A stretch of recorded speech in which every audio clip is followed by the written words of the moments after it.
देखिए साइंस की क्लास में सबसे पहली चीज़ तो ये पहली क्लास है। आज आपको सबसे पहले हम आपको इंट्रोडक्शन देंगे साइंस के बारे में कि हमारा फिजिक्स का सिलेबस क्या है, और इसके बाद हम आपको एक चैप्टर का बेसिक कंटेंट आपको दिखाएंगे। इसमें पढ़ना नहीं है, आपको टेंशन नहीं लेनी, लेकिन आपको सारी चीज़ों को समझना होगा कि क्या क्या चैप्टर हमारे इसके अंदर शामिल हैं इलेक्ट्रिसिटी के अंतर्गत, और कौन कौन सी चीज़ें और कैसे पढ़ेंगे वो आज हम आपको पूरा आइडिया देने वाले हैं। और फिर इसमें क्या क्या करना है इसके लिए हम थोड़ा सा चलेंगे बैकग्राउंड हमारी स्ट्रेटजी में क्या है, फिर हम वापस आएंगे अपनी पीपीटी, पूरी पीपीटी बनी हुई है इसके सारे टॉपिक वाइज क्वेश्चन की, मतलब अच्छा खासा इस पर डिस्कशन करने का है। और मतलब इलेक्ट्रिसिटी का ये मान के चलिए जब पूरा टॉपिक कंप्लीट होगा तो कुछ भी चीज़ें बचेंगी नहीं, थैंक यू सो मच से कंप्लीट होगा। लेकिन उससे पहले मैं आपको फिजिक्स में आज थोड़ा सा ये देता हूँ कि आइडिया अपन को फिजिक्स में क्या क्या सिलेबस है क्लास 10th में, वो हमें थोड़ा सा आइडिया होना बहुत ज़रूरी है। इसके लिए सबसे पहले हम चलेंगे वापस आकर के अपने पोर्शन में आते हैं। तो आप इसको चीज़ों को थोड़ा सा कर लीजिए, फिजिक्स का प्लान बना लीजिए, स्ट्रेटजी बना लीजिए कैसे क्या करना है। आज बहुत सारी चीज़ें आपको करेंगे तो प्रॉपर तरीके से इसको बना लीजिएगा। देखिए अगर हम बात करें क्लास टेंथ के बारे में बात करेंगे तो जो साइंस सेक्शन है, साइंस जो सेक्शन है आपका क्लास 10th में, किसी कॉल आ रही है, अच्छा ठीक है। साइंस सेक्शन में अगर आप देखेंगे तो तीन चीजें आपको दिखाई पड़ती हैं प्रॉपर तरीके से। मैं आज आपको थोड़ा सा आइडिया दे देता हूं कि हमारे सिलेबस में क्या क्या हिस्सा है। साइंस सेक्शन में आपका देखेंगे तो फिजिक्स एक आपको बड़ा सेगमेंट दिखाई पड़ता है, ठीक है। इसके बाद केमिस्ट्री एक सेगमेंट दिखाई पड़ता है, हम सिर्फ फिजिक्स की चर्चा करेंगे आज उसमें, केमिस्ट्री एंड बायोलॉजी, ठीक है, ये हमारा सेगमेंट है। इस सेगमेंट में सबसे पहली चीज आपको ये पता होना चाहिए कि जो फिजिक्स हमारी है, इस फिजिक्स सेगमेंट में क्या क्या चीजें आपको हैं। तो हमारा फिजिक्स का पोर्शन देखना है। सीबीएसई बोर्ड की अगर हम बात करते हैं, सीबीएसई बोर्ड की, ठीक है, सी,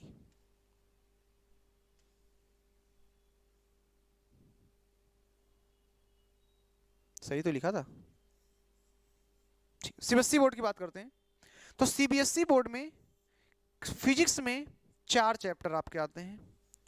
एक लाइट चैप्टर है, एक आपका इलेक्ट्रिसिटी चैप्टर है,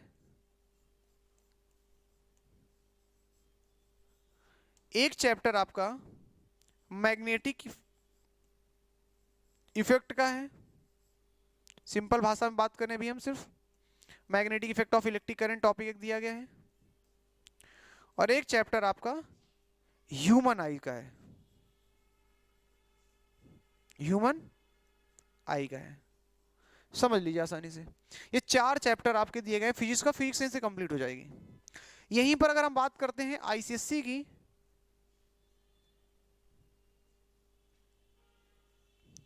तो आईसीएससी में अगर आप आते हैं तो फिजिक्स का पहला चैप्टर जो है, आप चीज़ों को नोट कर लीजिए, थोड़ा सा अपनी कॉपी में बैठ के कथा मत सुनिए, बहुत सारी चीज़ जरूरत पड़ेगी। अभी हम बहुत कुछ बताने वाले हैं, अभी आपको इसमें फिजिक्स का प्लान बताने वाले हैं, कैसे पढ़ने वाले हैं, क्या क्या करना, सब कुछ बताएंगे जो चीज़ें हमने नहीं बताई अभी तक आपको। फिजिक्स में अगर हम बात करते हैं तो पहला एक चैप्टर आपको फोर्स दिखाई पड़ता है। इसके बाद मैं आपको ये भी बताऊंगा कि बोर्ड में कितना वेटेज है किसी चैप्टर का, कितने नंबर का कहाँ से आता है, कितना टाइम देना है किस चैप्टर्स पे, कैसे पढ़ना है, कौन कौन सी रेफरेंस बुक लगानी है, क्या पीवाईक्यूज में करना, क्या मटेरियल करना, वो सारी चीज आपको आइडिया होना चाहिए। दूसरा चैप्टर आपको पता है इसमें वर्क एनर्जी पावर, और मैं आपको एक चीज बता देता हूं, जिस चीज की तैयारी कर रहे हैं सिलेबस आपको रटा होना चाहिए। 10th में अगर आ गए हैं तो आपको पता तो हो पहले फिजिक्स में पढ़ना क्या है, व्हाट टू डू।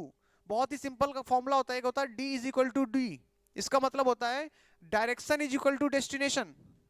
अगर आपको कहां जाना है यही नहीं पता है तो आप चलना शुरू कर दोगे तो उसे लक्ष्य नहीं मिलेगा ना। डायरेक्शन सही रखनी पड़ेगी, जब डायरेक्शन सही होगी तभी डेस्टिनेशन मिलने वाला है। तो वर्क एनर्जी पावर दूसरा चैप्टर है आपका, अपना अपना भरे लिख सकते हैं, मैं ये नहीं कह रहा हूं सब लिखें, जिसका जो है वो लिख सकते हैं। एनर्जी एंड पावर सारे चैप्टर कराए जाएंगे फिजिक्स में। तीसरा चैप्टर आपका एक मशीन है, ठीक है। चौथा एक चैप्टर आपको दिखाई पड़ता है यहां पर लाइट। और क्लास अगर हम बात करते हैं सीबीएसई बोर्ड में तो लाइट में रिफ्लेक्शन और रिफ्रैक्शन दोनों पढ़ाया जाता है, लेकिन यहां पर आपका सिर्फ रिफ्रैक्शन दिया गया है क्लास 10th में, क्योंकि ये 9th में ही पढ़ा देते हैं। यहीं पर अगर आपकी बात की जाए कि अगला चैप्टर जो दिखाई पड़ेगा, एक आपको चैप्टर लेंस दिखाई पड़ता है, लेंस, जो कि सीबीएसई बोर्ड में लाइट के अंदर ही लेंस पढ़ाया जाएगा, ऐसा नहीं कि नहीं है, यही चैप्टर है, यही चैप्टर यहाँ है, केवल लाइट में सब कुछ है, उन्होंने एक चैप्टर लाइट कर दिया कंप्लीट। आईसीएसई बोर्ड में इसके बाद एक चैप्टर आपको दिखाई पड़ता है स्पेक्ट्रम, लाइट की यूनिट के, वो सीबीएसई बोर्ड में लाइट में ही पढ़ाया जाएगा, सब कुछ पढ़ा दिया जाएगा, ह्यूमन आई में सब कुछ दोनों में मिलकर कंप्लीट हो जाएगा, तो अलग से नहीं है। लेकिन सारे चैप्टर है, कोई ऐसा नहीं कि बहुत नया है आईसीएसई बोर्ड में, बट कुछ हाँ चैप्टर्स में डिफरेंशिएट है। फिर आपका एक इलेक्ट्रिसिटी चैप्टर है जो कि सीबीएसई बोर्ड में भी है। इसके बाद आपको एक चैप्टर यहां मिल रहा होगा जाकर के मैग्नेटिज्म का, मैग्नेटिज्म का यानी magnetic effect of electric current का, यही चैप्टर सेम यहां पर भी है। थोड़ा आईसीएसई में लेवल ज्यादा है, और अगर हम लेवल की उस तैयारी कर लेते हैं तो हमको सीबीएसई में कभी दिक्कत ही नहीं जाने वाली है, अगर हमने उस लेवल का कर रखा जिस लेवल में यहाँ थोड़ा सा दिया गया है। ये भी चैप्टर है, यानी अभी तक केवल आपको 2-3 चैप्टर स्टार्टिंग केवल डिफरेंट मिल रहा है, बाकी सब कुछ है यहाँ पर। इसके बाद एक चैप्टर हाउस होल्ड सर्किट है, हाउस होल्ड सर्किट है,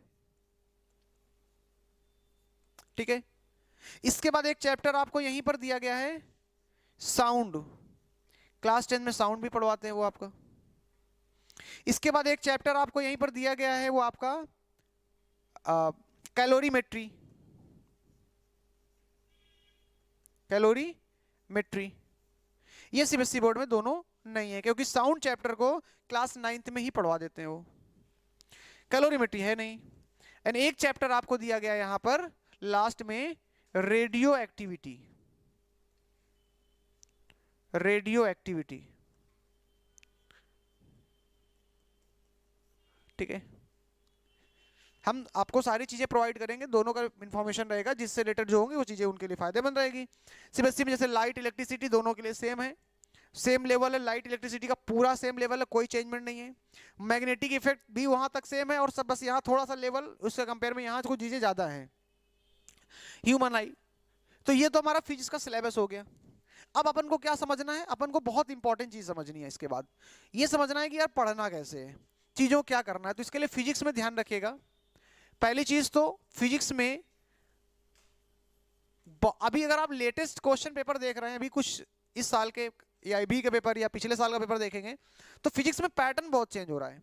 फिजिक्स में डिफिनीशन याद करने से सिर्फ काम नहीं चलने वाला है आपका, पहली चीज तो बता देते हैं। जो सिर्फ टीचर डिफिनीशन में फोकस कर रहे हैं या केवल बस ऐसे पढ़ा दिया, पढ़ लो याद कर लो, उससे काम नहीं चलने वाला। इस बार का तो आईसीएसई बोर्ड का तो पेपर हिला देगा, ऐसा पेपर आया था, मतलब हिलाने वाला पेपर था। तो डिफिनीशन से काम नहीं चलने वाला है, हमको सिर्फ रट्टाफिकेशन से नहीं करना काम होगा, उससे कुछ बनेगा भी नहीं, तो हमें करना क्या पड़ेगा। इसलिए स्ट्रेटजी बहुत मैटर होती है, स्ट्रेटजी बहुत मैटर करेगी आपकी। क्या है करना, जरा समझना बात को। सबसे पहली चीज आपको फिजिक्स में यहां पर जब मैं कोई चैप्टर पढ़ाऊंगा तो 2-3 चीजें होंगी। चैप्टर पढ़ाऊंगा जब, तो उस चैप्टर का प्रॉपर यहां पर डिस्क्रिप्शन होगा हर चीज का, और नोट्स लिखाए जाएंगे, डिटेल्ड में होगा डिस्कशन, यानी पूरा डिस्कशन होगा, खुली छूट होगी, कोई भी टॉपिक नहीं छोड़ा जाएगा, डिटेल डिस्कशन होगा जो भी चैप्टर, क्योंकि बोर्ड है 10th है, हम स्किप नहीं कर सकते, उन सारे सेगमेंट को कवर करूंगा मैं। यहां पर जो डिटेल डिस्कशन होगा उसकी क्लासरूम की नोट्स आपको खुद बनानी है, क्लासरूम में बनानी है प्रॉपर तरीके से, ठीक है, वो करना ही करना है। दूसरा, किसी का छूट गया कभी क्लास, वीडियो आपके पास अवेलेबल ही है, उसके माध्यम से आप नोट्स बना सकते हैं। दूसरा, इसके बाद फिर मैं आपको पीडीएफ नोट्स भी दे दूंगा, टॉपिक वाइज, चैप्टर वाइज, ठीक। अगला काम क्या होगा, पीडीएफ नोट। मैं आपको बता रहा हूं कि भागना नहीं इधर उधर, टेंशन है ये किताब खरीद लिया वो किताब खरीद लिया, कुछ नहीं करना है, कुछ फालतू नहीं जाना है, कॉन्सेप्ट समझिए फिर फोकस करिए। तीसरी, सीबीएसई वालों से मैं रेफरेंस ये कहूंगा कि सीबीएसई वाले एनसीईआरटी की बुक प्रॉपर तरीके से एक रखें और उसको प्रॉपर तरीके से लाइन बाय लाइन रीड करें, क्योंकि सीबीएसई बोर्ड के जो लोग हैं उनसे एनसीईआरटी से फोकस रखता है। और साथ ही साथ आपकी, मैं उसी में आगे कह सकता हूं कि जो आईसीएसई के बोर्ड है वो सेलिना बुक को फॉलो करें, सेलिना, सेलिना बुक को फॉलो करना है। सेलिना सबसे स्टैंडर्ड बुक एक तरीके से कह सकते हैं, लाइन बाय पढ़ना है, ये नहीं कि टीचर ने पढ़ा दिया अब रीड करने की क्या जरूरत है। जब आप बोर्ड में जा रहे हो तो कम से कम नहीं तो बुक को 2 से 3 बार आपको खुद रीड करना है, मिनिमम एक एक लाइन, क्या क्या प्रॉब्लम आएंगी, खुद जब रीड करेंगे तो दिक्कतें जाएंगी। जब ये मैं पढ़ा रहा हूँ फॉर एग्जांपल, जो टॉपिक कंप्लीट किया वो टॉपिक आपको पढ़ लेना है। ये तो केवल बुक के बारे में बोल दिया। सीबीएसई वाले रेफरेंस बुक के लिए अगर चाहें तो कर सकते हैं, बाकी कोई नीड नहीं है। एक मार्केट में बुक आती है एस चंद,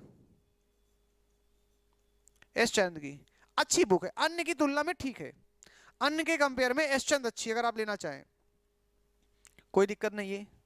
इसके बाद आपको क्या करना है, मैं आपको केवल प्रॉपर स्ट्रेटजी बताता हुआ चल रहा हूँ चीजों को लेकर के। मैंने कह रहा हूँ कि बहुत अच्छी स्ट्रेटजी, लेकिन अभी मैं केवल आपको मटेरियल पे आ रहा हूँ फोकस। इसके बाद क्या करना है, इसके बाद पीवाईक्यूज पे फोकस करना है,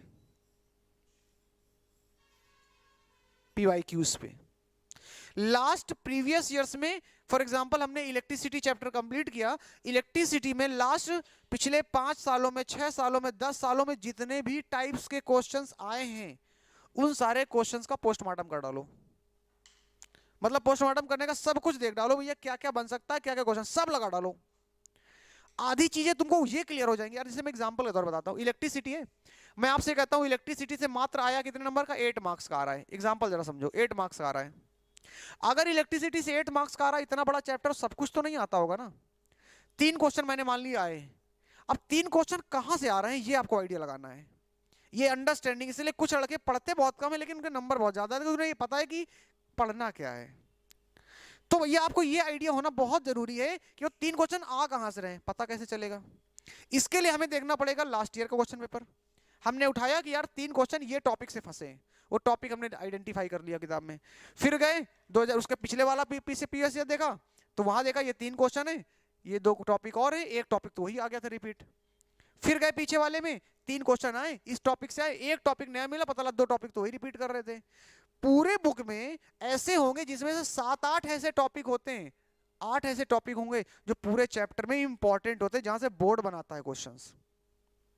अब अगर हमको ये पता चल जाए कि यार ये वो टॉपिक है जहां से क्वेश्चन बोर्ड में बनते हैं, पूरे फिजिक्स में कुछ आता है नहीं आता है, टीचर आपसे क्लास में खड़ा करा के खूब आपको डांटता है, खूब पूछता है, घंटा कोई फर्क नहीं पड़ता है, आपको ये पता है कि बोर्ड में यहां से क्वेश्चन बनता है और इस तरीके से बनता है। ये तब करना है जब सब कुछ पढ़ लेना है, ये नहीं केवल उतना ही पढ़ के जाना है। प्रॉपर एनालिसिस किया है, लेकिन उसके बाद आपने क्या किया, प्रीवियस ईयर से एनालिसिस करके आपने उन टॉपिक्स को भी आइडेंटिफाई कर लिया और आपने ये समझ लिया कि यार क्वेश्चन यहां से बनता है। फिजिक्स में एक सबसे बड़ा चैलेंजिंग होता है न्यूमेरिकल। न्यूमेरिकल पे पकड़ आपको शुरू से ही बना के रखनी है। ऐसा ना हो कि आपके अंदर डर पैदा हो जाए और न्यूमेरिकल से भागने लगे। अभी बहुत समय है, हम लास्ट में न्यूमेरिकल से डर लगने लगेगा और कर नहीं पाएंगे और भागेंगे, फिर ये होता है छोड़ दो। कम से कम नहीं तो 20% से 25% पेपर में न्यूमेरिकल आ ही जाते हैं, आजकल तो वेटेज बढ़ता चला जा रहा है। तो आपको न्यूमेरिकल्स पे पकड़ बनानी है। एनसीईआरटी वाले पहले एनसीईआरटी के न्यूमेरिकल्स कंप्लीट करेंगे अच्छे से, इसके बाद आपका सलीना, मैं खुद यहाँ पे करा दूंगा बहुत सारे क्वेश्चंस, सलीना के क्वेश्चंस।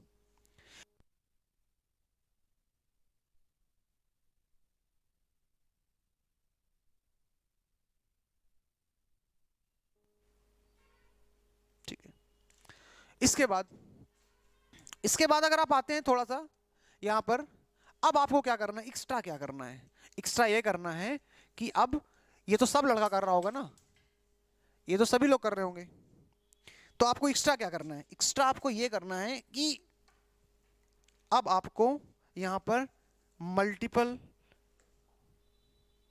टेस्ट लगाने हैं, चैप्टर वाइज। चैप्टर वाइज क्या करना है, टेस्ट लगाने हैं चैप्टर वाइज। इलेक्ट्रिसिटी आपने किया, देखो जब तक आप वेराइटीज ऑफ क्वेश्चन नहीं सॉल्व करेंगे, वेराइटीज ऑफ क्वेश्चन का मतलब क्या है, डिफरेंट कितने तरीके से क्वेश्चन बन सकता है।